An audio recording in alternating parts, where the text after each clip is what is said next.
There are two main types of diabetes, type 1 and type 2. They share the same name and they both lead to high blood glucose levels that need to be managed or treated. Beyond that, the two types are really quite different. Type 1 is the least common kind of diabetes.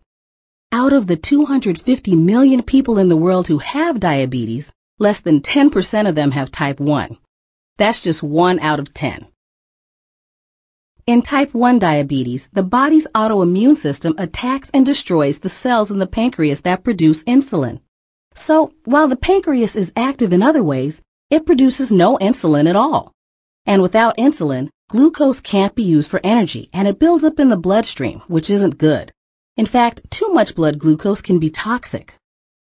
As a result, people with type 1 need to take insulin several times a day for the rest of their lives to replace what their body isn't providing.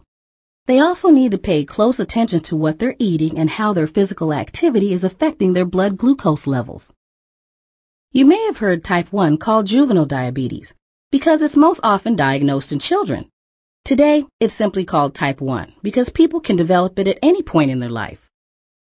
The other main type of diabetes is type 2. About 9 out of 10 people who have diabetes have this kind, so it's far more common. If you have type 2 diabetes, you need more insulin than the average person because your body is resistant to its effect. And your pancreas can't produce enough insulin to make up for this, so the blood glucose builds up in the bloodstream, which isn't good. In fact, too much blood glucose can be toxic. Some people are more likely to develop type 2 than others. It can depend on your ethnic background and your family history. Type 2 diabetes is more common in people who are overweight and those who live a less active lifestyle. Even though type 2 is typically diagnosed in people over 30, you can develop it at any age. Did you know that today the fastest growing population of people being diagnosed with type 2 diabetes is overweight teenagers and kids?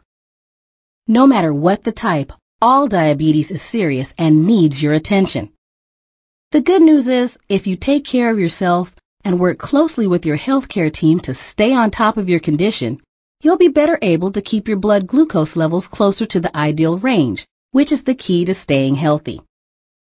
So what does it take to manage diabetes? Let's look at each type and find out.